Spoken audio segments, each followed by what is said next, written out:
afternoon, it's Friday, it's 3 o'clock, and welcome to this special episode of Together Unlocked TV.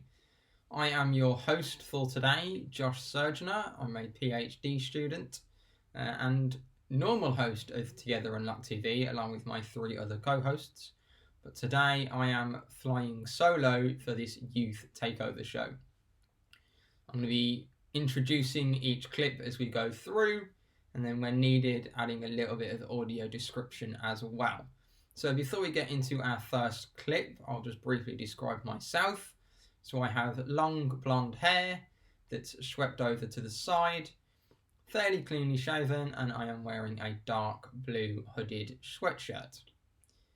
So our first clip today comes from EJay Surgeoner. So she is talking about some artwork, some drawings that she's created during lockdown, as well as a poster that she's created. She describes some of the pictures in the interview, and then for the pictures that she doesn't, there is a short audio description after it with some more close-ups of the artwork. So Emily, the first piece you were going to show us was with different patterns inside some circles. So let's have a look. I did one with like Mickey Mouse in it. The other one's kind of just like a crisscross thing in pink and purple. One's kind of like a moon, I guess. It's light purple, dark purple and turquoise. One's balloons in just a nice blue sky. And the last one is a rainbow coloured circle with just some numbers on it. What inspired that? I was bored and went, that's a good idea, and just... Cool. So another piece that you've done is that you drew a character from a Disney show. Would you like to introduce us? I did Stitch from Lilo and Stitch. Yeah. I googled colouring pages, like simple cute colouring pages, and Stitch was on one of them. So I copied the outline and then coloured it in like a colouring book. And added a little aloha in the corner. And then you did another colouring book page, didn't you? I did. This one, it's just, well, sugary things. So I put sugar at the top. It's quite cute actually. There's a nice cat donut and some ice cream, I think. And then the final piece that you did, you've done a big poster based on a show that you like. So you want to tell me about that? Well, I did it because as you said, I really like the show, and I really like it because it's about it's a group of figure skaters, and one of them has struggles with his weight and has really bad anxiety, and through the show he manages to get over those and win a gold medal in like the big competitions that he went to. Also, it's very good animation, and I think it's inspiring. So tell me a little bit about how you made the poster. I got a big A3 sheet of paper and printed out pictures of the people. And then I have a collection of like collage pictures you could use for collages and things. So I used some of those relating to each character. So I had 3 of the main characters and then 1 or 2 pictures relating to them. So your collection of collage images, where did you get those from? I used to be subscribed to a children's newspaper, and in the middle of each issue they had a double print thing of like pictures with little explanations in the corners, and I kept them because they were all really pretty and I thought that they could be helpful, so I used some of those. So you kind of cut those out and then stuck them on for ones that were related to each character. Yeah. Sounds cool. Wow, thank you for sharing your artwork with us. This first picture that you can see is the one that was described by Emily in the interview. This is the picture with 5 circles, and then each circle has its own design. This second picture that's up on the screen now is Emily's drawing of Stitch from Lilo and Stitch. Stitch is a alien-like koala that is a mix of light and dark blue, with big eyes and a big nose, and has pink ears. And there is a cute aloha with a love heart in the top left-hand corner. The sugar drawing, so Emily described this a little bit during the interview. There's a number of confectionaries. There's kind of biscuits, cakes, ice creams, donuts, smoothies, fizzy drinks, and these are all kind of coloured in and decorated appropriately. And this final image is a photograph of the Yuri on Ice poster. So it has 3 character portraits that are shop brought posters, I believe, or posters brought from a convention, and then the collage images that represent the different characters. So, for example, there is a picture of some men climbing through ice caves. There's photos of the Northern Lights and different things of that sort of style that represent each of the characters from the show. Our next clip also comes from EJay Surgeoner. In this, she's creating some sand art. So this is made by rubbing chalks with table salt and then onto some paper, and then pouring that into a jar or bottle or anything of your choice to display.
Our next series of clips come from Hazel Brill and the Arts Awards.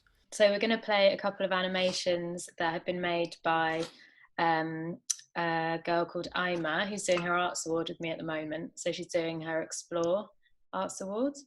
And she's always been very interested in character development and drawing and making up characters, but also being inspired by ones she's seen. So she loves Wallace and Gromit, and there's one called Pete the Cat, who she's been inspired by. And she's gone from that to learning animation. So she had to go with storyboarding. She looked online at different ways animators work. And she's ended up making some stop motion animations with some characters that she created out of loo roll and cardboard and other bits and bobs. So yeah, I've got one work in progress one, and then the other one's a final one that we can play.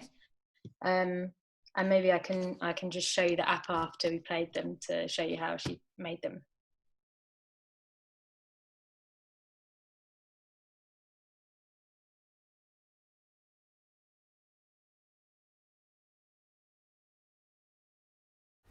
Oh, hello there. Hi, amazing. Help me! What was that doing here?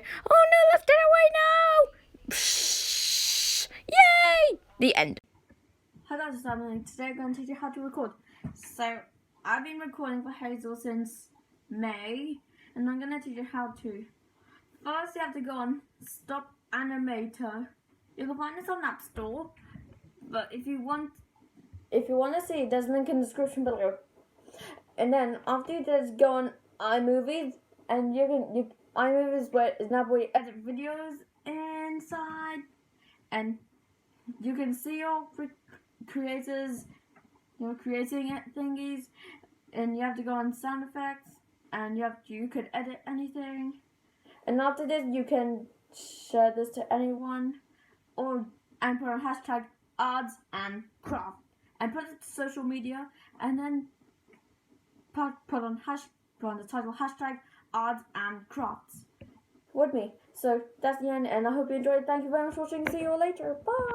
So she used an app to make the animation, and I was looking online, and there's some that you have to pay for, but there's this free one called Stop Animator, which looks like that. And basically it makes the process quite simple. So you just get the phone and prepare like the objects or things that you want to animate, and then you just take photos, lots of different photos, move the thing, take another photo, move the thing, take another photo, and then the app like compiles it all together and turns it into a video for you, so you don't have to go through a really laborious process of putting them together. So the app does the editing side for you. You just take the photos in the right order, and then it stitches it together. Yeah, exactly. It stitches it together. Yeah, and so automatically they do it, so it's quite quick, so it looks a bit more streamlined. But you do have the option to like slow it down as well. And then Aaima used another app. So she had an iPad. She was using her mum's iPad, which comes with iMovie on it. And the app for that is quite good. It's quite simple. So she put her animation on there and then added some voiceover and sounds on the top, using iMovie. And yeah, so that, and then she exported that, and so yeah, those work quite well for this kind of short animation. Sounds good. That brings us nicely into today's slightly shorter app date. So this video that you're watching now is a screen record of me flicking through the Apple App Store. So I click into today's recommended, or kind of what's hot section, flick through what's there and identify an app that I might be interested in. I then, scrolling down,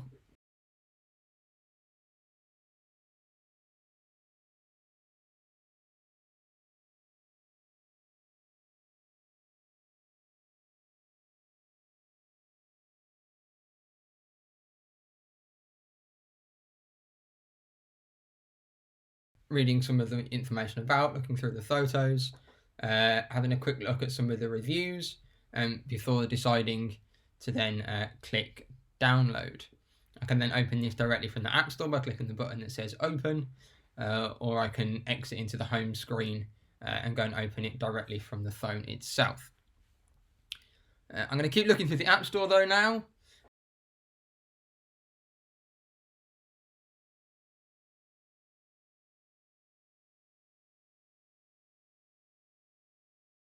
I'm going to flick down onto the game section.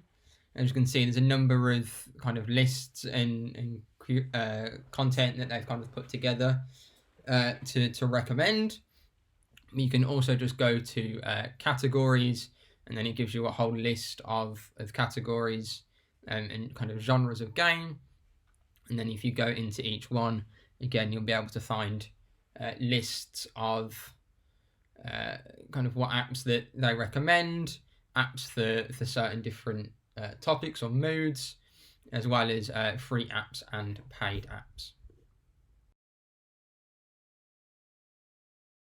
I hope that you all appreciated that video. I know Ju would be very disappointed in me if I didn't get at least one pun into the show.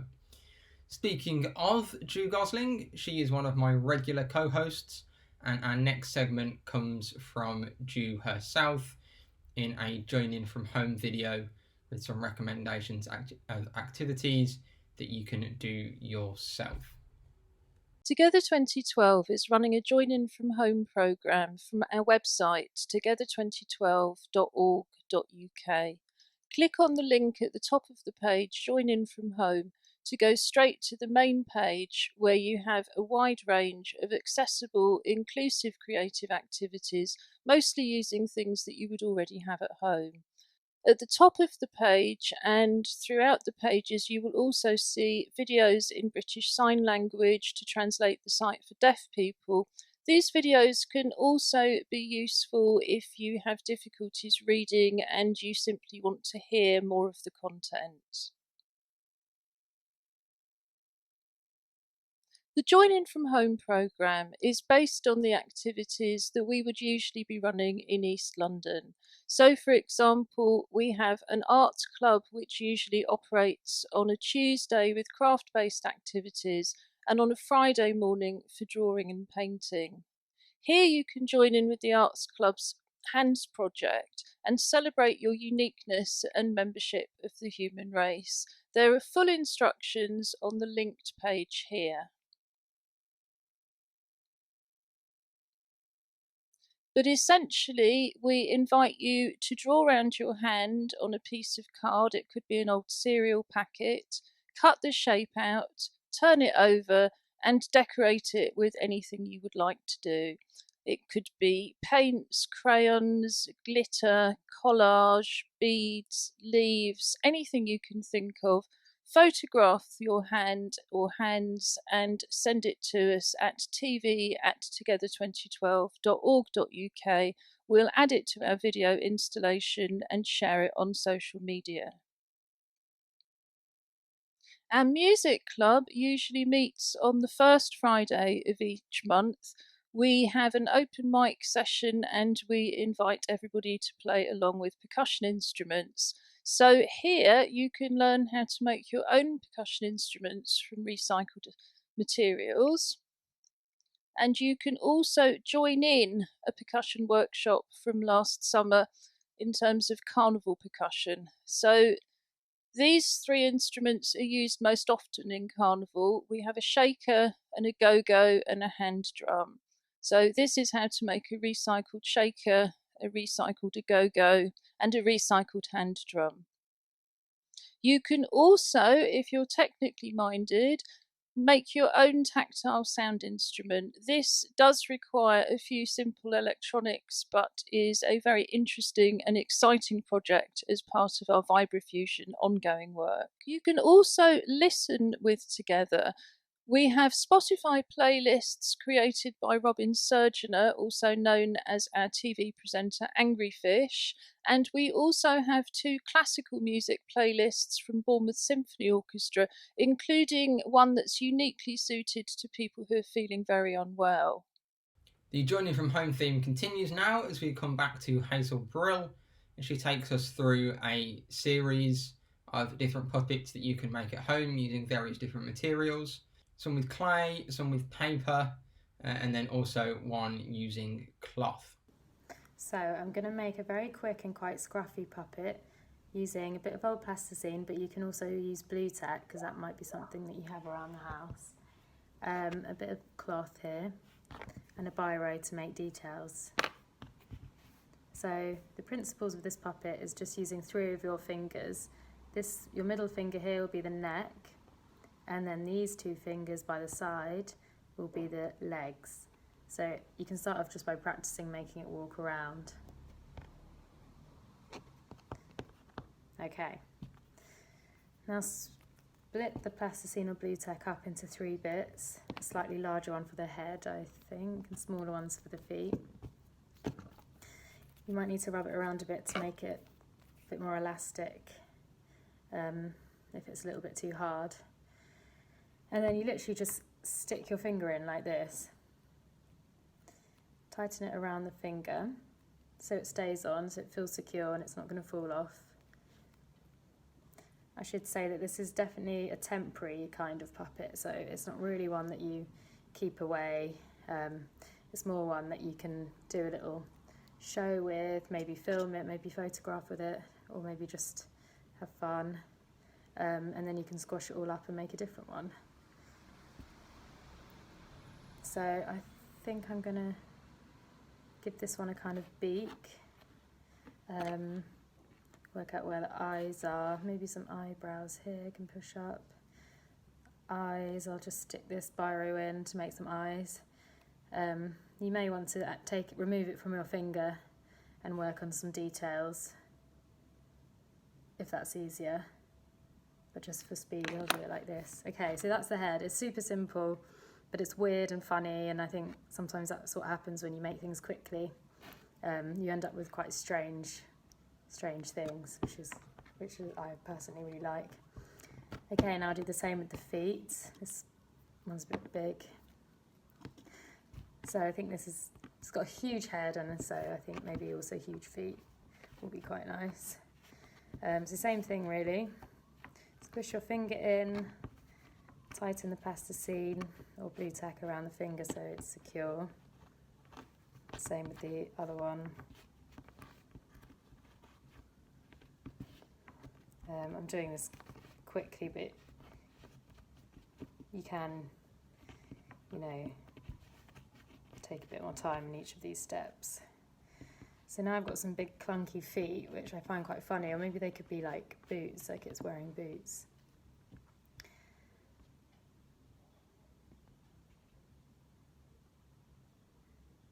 So if you position the middle finger down like that, it looks like it's eating or sniffing something.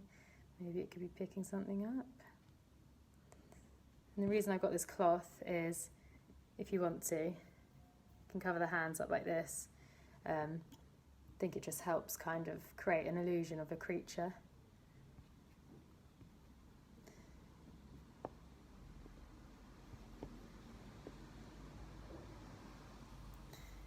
And then just play around with moving it around, giving it a personality, maybe a name.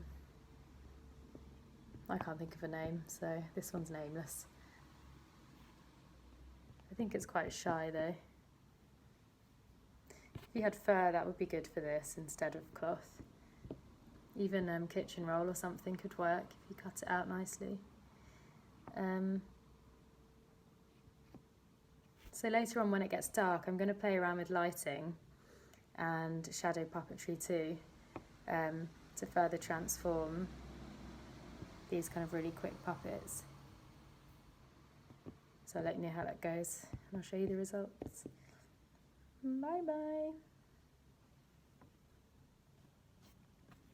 So I started making another scruffy, very quick puppet creature using similar principle to the one I made before, where we've got two legs here and the head here, but this time I want to kind of elongate it to make it maybe feel a bit more like an emu or something like that. So I'm just literally using paper. This is A5, but you can use probably a smaller bit than that, to be honest, and then little bits of tape. I could only find gaffer tape. So just start by rolling it around your finger nice and tight so it doesn't fall off, and secure it with some tape. And there's your neck. I'm going to bend it up like this, and then bend the end of the tube down to make a kind of head shape. So I'm doing this for a shadow puppet film, so really like what it looks like when the light's on doesn't really matter, but as long as your silhouette is how you want it to be, then that's good. So I'm quite happy with that neck and head. And you do the same with the other two fingers, so tube here, tube there, and then similarly you can bend it to how you want the shape to be.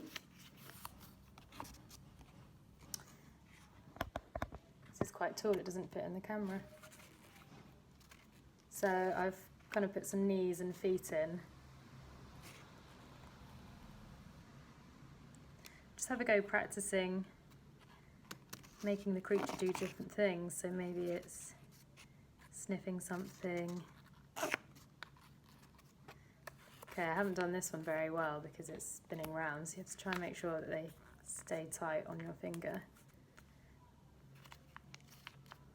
It's all about play, that's what I think anyway with puppetry. And through play you can find out what kind of personality each puppet has, how it moves. You know, maybe you could think of a name or add more detail to it. I'm definitely going to need some time working out how to get this one to kind of walk in the most interesting way.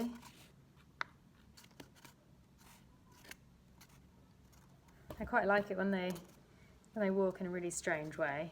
So you could add some cloth over that. It would be good if you had a bit of fur. So I'm going to try filming this later with the light off and with the shadow, and I'll let you know how it goes.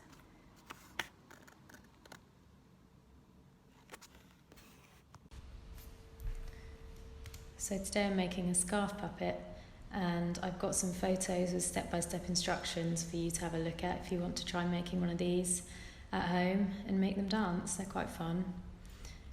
They're a type of marionette puppet and probably one of the simplest versions, so it's a good place to start if you're interested in marionettes. So all you need is a piece of material. Silk is really good, but most of us probably don't have that lying around, so anything which kind of has fluidity to it. Thread, string, 2 pencils or pens for the handles, and then plasticine. So you split the plasticine into 5 parts. You can actually use cotton or fluff or scrunched up bits of material if you don't have any plasticine. You put one of the small ones into the corner of the fabric, and that's going to become the hand or the foot. And then you fold the fabric over, so it's just covering the ball, and then tighten the fabric around the ball, and then make sure it's really tight and secure. And as you can see now, that's going to become the hand. So you get the piece of string and you tighten it further, securing it. And then you do the same on the other side. So definitely do like double knots and things here, because you don't want it to come undone when you're playing around. So then repeat that same process on the other 2 corners of the piece of cloth. And then you're ready to add the head. So for that you need to get the bigger ball of plasticine and pop it in the centre of the 2 hands, so just in the centre of the cloth. And then do the same thing to this too. So fold the cloth over it, tighten it, wrap a string around it, do a couple of knots in there, and then lay it all out, and you can see you have a kind of person formed now. So now we're ready to attach the strings to the handles. So to do this, thread a piece of string through a needle, tie a knot at the end of it, and then push it through the hand, gathering any excess cloth at the side. If you think it's too saggy, you can pinch that up with the hand too. And then you just push it right through, so the knot at the end of the thread is keeping it there. And now do the same for the head. I should have said before that when you cut the string for these bits, make sure that they're the same length. And you do the same for the other hand too. So now to make the handle, you get the 2 pencils or pens or whatever you're using, put them into the shape of a cross, and then get the string, a thicker string works well, and tie it around to make it secure. And then you start adding the thread from the puppet onto the handles, which can be quite fiddly, so actually you might need a help with this if you're doing it on your own. And then once you've done that, you can kind of adjust them so they're all the same size, and then start playing around and make them dance, and maybe put music on to make them move in time to the music, because they're quite, this type of puppet is naturally quite a kind of flowing one and can be quite beautiful. I think the one I've made just now isn't the best, because I think the piece of material maybe was a bit small, If you want more dramatic movements, I recommend using a larger bit of material. But this is the thing with puppetry and anything really. You just have to play around and see what works. You're never going to know until you've started working on it. So yeah, I hope you enjoy making these at home. Thank you for those, Hazel. So now we had EJay's artwork at the start of the show. We're now going to quickly look at some of the artwork that I've done through lockdown, or how my art has developed through lockdown. So this first image that you can see is one of my first attempts at sketching. This is a few years old now, but these are some attempts to draw some characters from Family Guy. There's a Stewie Griffin and a Chris, who's his older brother. Moving now into a couple of pictures of a character called Goku from Dragon Ball Z. Viewers of the show may have seen this before on one of the earlier shows. So the first image is a shaded drawing of Goku with very spiky hair. And then the second image is with a kind of colour laid underneath to give his hair that kind of characteristic yellow glow that he's quite known for, which was done by simply having a second copy of the drawing that I then coloured, laying those on top of each other with a light source behind it. This next image is a more recent piece that comes from a show called Avatar: The Last Airbender, which I've talked about on the show previously. So this shows a kind of shoulder up shot of the two avatars, one from the original series and then one from the sequel series, as well as having the logo of the four nations on the show in each of the four corners, and then the characters in the middle third of the page. The final image that is on screen now is also from Avatar. This is an unfinished piece. This is a piece that I'm still working on. So on the bottom left-hand corner, there is the young version of the character, and on the bottom right is the older version of that character. And then in the top section that covers kind of the whole page, that is going to be a larger image of his uncle, who played a very kind of pivotal role in his development and supporting him to grow. Although, as you can see from that section being blank, I've yet to draw that because I couldn't do it in a way that I was happy with. So I'm currently still sketching that final piece out. We now have a interview with Hazel Brill on her career as an artist, and she takes us through some of her pieces and some pictures of her installations. So this is Hazel Brill. Hazel, tell us a little bit about yourself. Hello. So I am an artist and I have a studio in Bermondsey, so I try and spend as much time there as I can. And I also work for Together 2012 as a youth development worker. Currently working from home like most people. Working on the online program and doing arts awards with people. Cool. So my first question is, why did you become an artist, or what made you want to become an artist? So I kind of was a sideway sort of process. So I don't ever remember having the moment where I was like, I want to be an artist and I'm going to do these steps to become one. I think it was more just like, I just loved it, and it was a bit of an obsession, I guess. I started painting mainly when I was in secondary school. And then I just wanted to carry on, and I enjoyed other subjects too, but they just like paled in comparison, really. I guess it was a bit of an obsession, really. And also I found it was a good way to like combine lots of other interests. So I've always been quite interested in science, but I could combine that in art, making art and research, and then also English. And so anyway, so then I wanted to carry on and I wasn't sure what to do, so I did a foundation course at Camberwell, which was a 3-year So it was a good like in-betweeny time before like deciding what to do, whether to get a job, apprenticeship, go to university. And then I decided to go to university. So I went to Newcastle, and that was a fine art course. It had a like art history section to it, and then practice section, which was really like self-led. So you kind of like, you could make the most out of it. Yeah, you led it yourself. Everyone had their own studio space. So then, yeah, I don't know, because it kind of just like evolved really. And sometimes I feel like, oh, I can't believe, what am I doing? Like, this is such a weird career. Like, it's not, you know, it's not paid particularly well, but no, I still love it and no regrets. But, yeah. No, it sounds really cool. And you've kind of answered my second question, which was, how did you start out? So you kind of dabbled with it in school and kind of became a hobby, I guess, and then kind of went on to do fine art at uni. Did you feel that kind of what you, having never done a fine art course or not knowing anything about what it entails, is that kind of a mix of helping you develop artistically as an artist and then also kind of professionally as an artist? Or yeah, well, the degree. The degree, yeah.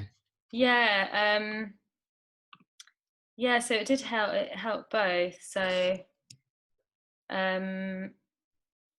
yeah, that degree actually had this section to it called Life Work Art, which went towards your final mark, but it encouraged you to like find different careers and different ways in which people have applied their art practice or creativity in general to something in an industry. So I did a placement in a charity, and doing arts workshops, which I loved, but other people did placements in like film studios, design.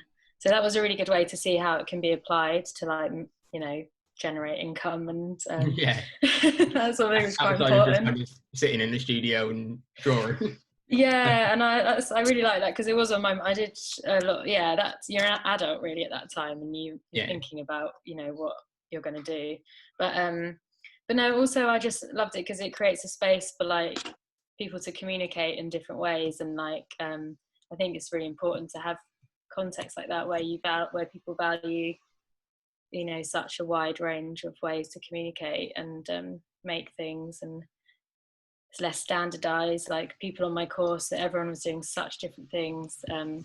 Some people were more academic and their work was research based and they really enjoyed the art history section. To some people, you know, the opposite, and you know, it's just like, but each person was like valued, and that's why I'm really sad about art. Kind of, they might stop art courses in schools and stuff. I just find that so depressing, because Yeah, I think it's really interesting that kind of how there's art in things that people don't necessarily realize, or the places that you find art.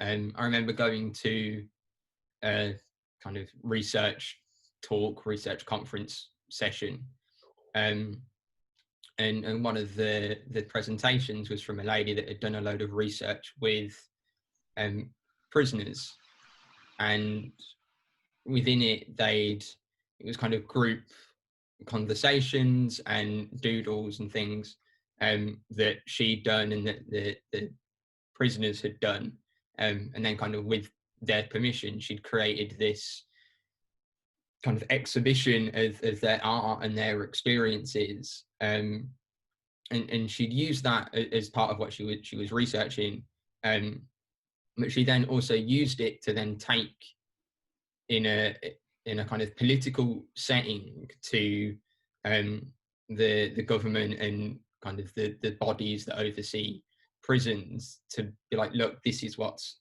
happening, you know, this is where things need to change, and here's the evidence. And she said it worked really well because it wasn't just a kind of really bland essay or report. It had this kind of engaging element to it, You said it made it much easier to present. I just thought it was really interesting that even in something like that, you wouldn't think it had anything to do with art. There was still a really big kind of art element to it. Yeah, definitely. Yeah, that's really interesting. And there's like, I think it's really healthy to have lots of different ways of looking at something like an issue, and that's why I think a lot of like artists are activists as well, and they're kind of thinking about issues, but yeah, or like working through it in a different way. I guess it all feeds in together, really. Yeah, and that leads me quite nicely into the next question of, do you have any kind of influences or inspirations to your art, or kind of main influences or inspirations? Yeah, so I always get mind blank when people ask me what artists I like. So something in my head, which, but I obviously am influenced by a lot of artists. I have a couple of friends who are probably some of my favourite artists. Like a friend who I met when I did my degree called Georgia Lucas Going, and she's a performance artist, and it's just absolutely amazing. It's really different to my work, but yeah, I just find it incredible. And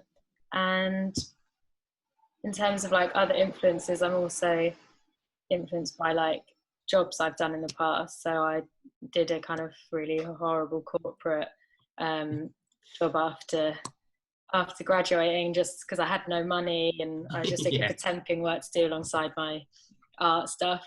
And so I ended up in this really weird job doing like graphic design for some different anyway. So that became like a kind of almost like research, and that kind of fed into a project that I did, which was about power and management and this kind of corporate industry and world. And then I'm also I read, I think, poetry and creative writing, and inspired by theatre, although I don't really see, I always say like I'm inspired by theatre because my installations I make are quite theatrical, but actually I realise I don't actually go and see much theatre because it's like it's like really expensive, isn't it? And sometimes and maybe it's more actually like X Factor and things on TV, like stages. I'm very inspired by like live performance, so maybe music and stuff like that. Cool. Do you have kind of, what is your favourite piece of your own work? Kind of any installations or anything that you've made? What's your, if you can pick one? Yeah. Your babies. What's your favourite one? I'm not sure. So all of them, I feel there is always something wrong with every single one. So I've never made something where I'm like totally happy with. But maybe that's part of the drive to make the next one, because you feel like you need to do better. I don't know. I did one which, like after graduating, I did one on my MA. I did one in this quite small space, and it was like quite personal. And I think I'd cringe if I watched it again, but I think maybe it was a favourite one.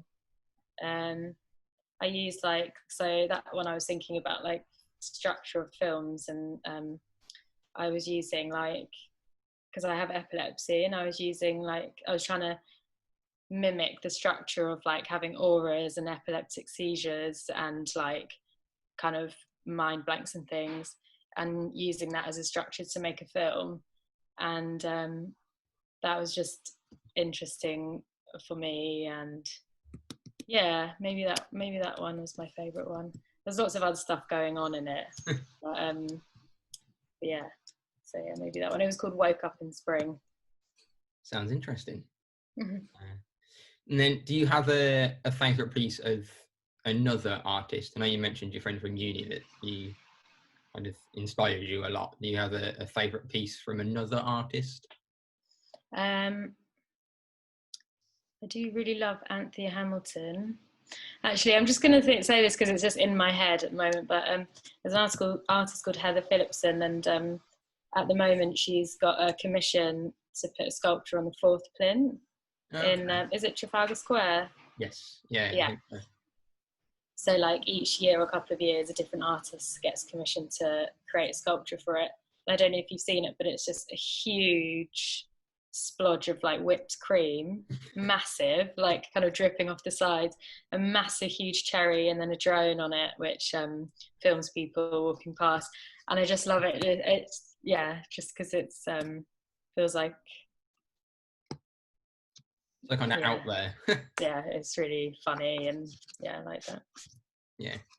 And then the final one before we move on, what advice would you give to an early career artist? I say early career rather than young, because you can start a career in art at any age, really. So whether you're kind of 16 or 65, if you're just embarking on becoming an artist, what advice would you give? So I guess try and find it's a bit hard maybe, but like what I found really helpful is like having a community of people who are working also like doing similar things. So like being part of this art studios has been really helpful for that. And also like trying to find spaces, even if they're online, like an online screening something, maybe you could do it with friends, and like just to get your work out there, just to show your work, and then each person involved will have their own contacts, and then you can create momentum, I think, if you're doing group shows or group online stuff. And then I guess unfortunately for a lot, because I think social media can create a bit of anxiety and it's not necessarily, it's quite addictive. So I would say like with caution, I do think posting your work on Instagram I've got shows from that before. So that's quite helpful. And then like I used to hate it in my my undergrad, had a tutor who was always talking about networking, and it just this horrible buzzword, and it's like not me at all. Like part of the reason why I like artwork is because I can be like on my own making stuff and not but it's just if you want to like get your work out there, I guess networking is important. So maybe going to shows, there's online Zoom things where you might be able to connect with people. I'd recommend doing that too. I think the social media aspect, if you can find a nice group, of artists that even if it's not necessarily for trying to get work, but advice and kind of tips and things, with the internet now, you can access all over the world. So I think that was a really interesting point, to kind of just put yourself out there a little bit, because everyone has to start somewhere.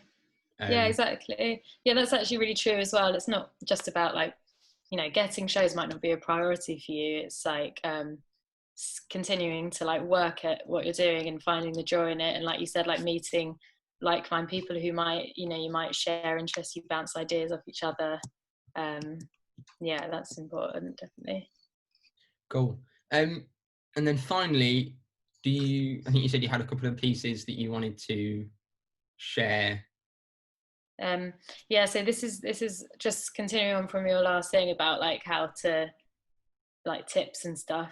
I think it's quite good either having a website is good if you can. I think that's a good idea to get all your work on there, and then you can send a link to it. And then I also have like, it's just a PDF portfolio to send to people if they ask for it. And I usually just include like a bit of information along with the photos of the work. And so this one's called Pup and Blubber. The names of the two little puppets who were the main characters in the film. And then just like the name of the gallery, and then a short description. And then have like a link to the Vimeo version. So it's quite hard to document my work because it's usually video installation. So when I tried to film it and record like a film of it, but it doesn't really work very well. So the photos are probably the best way to show it. So this one included film, stage lights that came on and off, and then fans which and had water, and then fans which hit these chimes, so it made like a kind of noise in the space. I usually include a lot of narratives. I could just flick through a little bit. Yeah. Looks cool. So these are all different spaces. So are you projecting a lot of these images onto the objects? Yeah, so I use a projection mapping program, which I know we spoke about briefly in another Unlocked TV. But yeah, so it's just a software called Mad Mapper, and you put the video in it when it's connected to the projector. And then in the space you can like move bits around to get it to match up to all the different objects. So you have to, when making the video, I kind of plan out all the set, how it looks, and then so I can like work out where everything's going to go.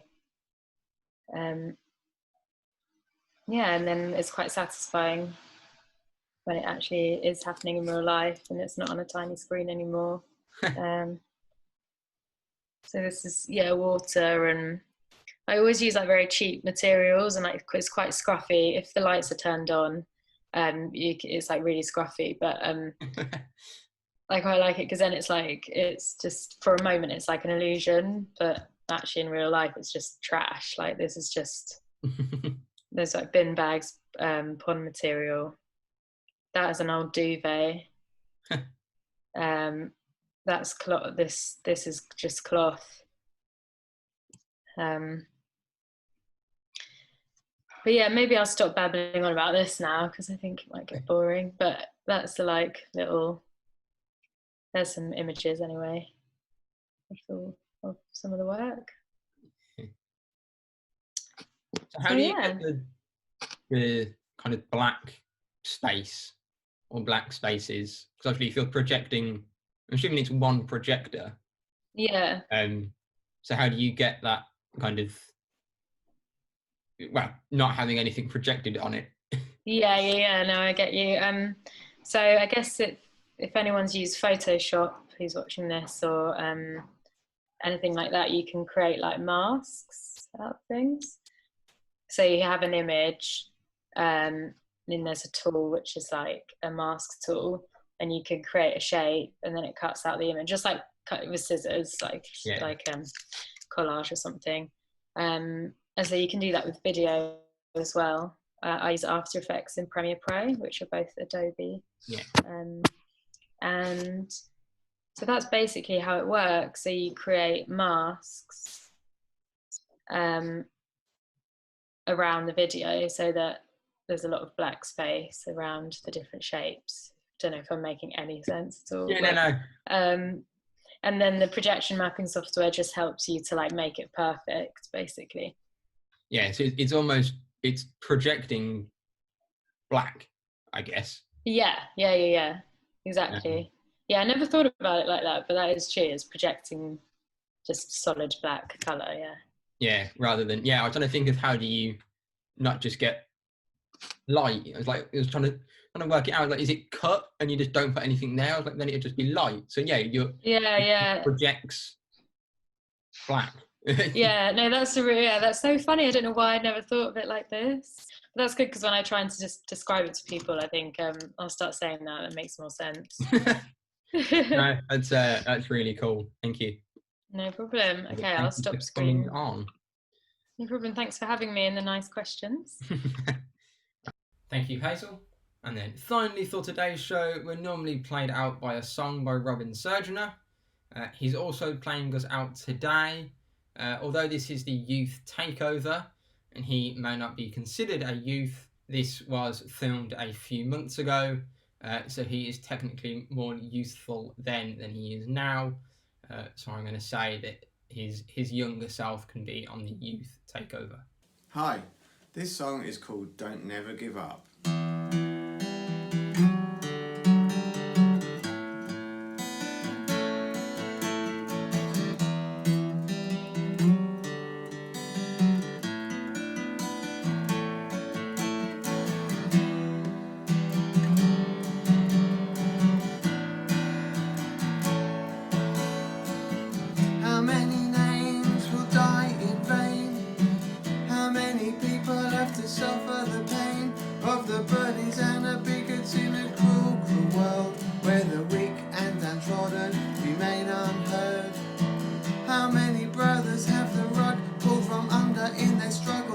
their triumphs as they try to recover their integrity.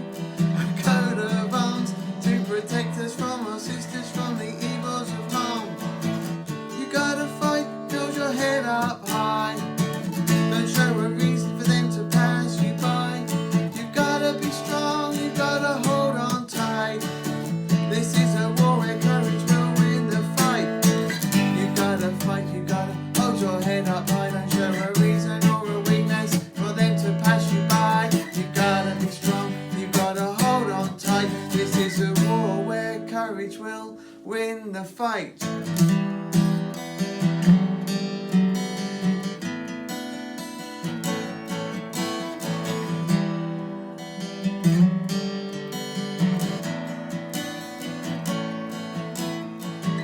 We're stronger than you think, which takes us to the very brink of self-control or violence, or certainly civil disobedience, as our battle cry rings for the right to a life, for a purpose and an income, not the luck of the dice. We'll win and stand together, we will self-destruct. We'll transform our people, don't never give up. We've gotta fight, hold your head up high. Don't show a means for them to pass you by. You've gotta be strong, you gotta hold on tight. This is a war where courage will win the fight. You gotta fight, gotta hold your head up high. Don't show a reason or a weakness for them to pass you by. You've gotta be strong, hold on tight. This is a war where courage will win the fight.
Thank you and have a great weekend. Goodbye from Together Unlocked.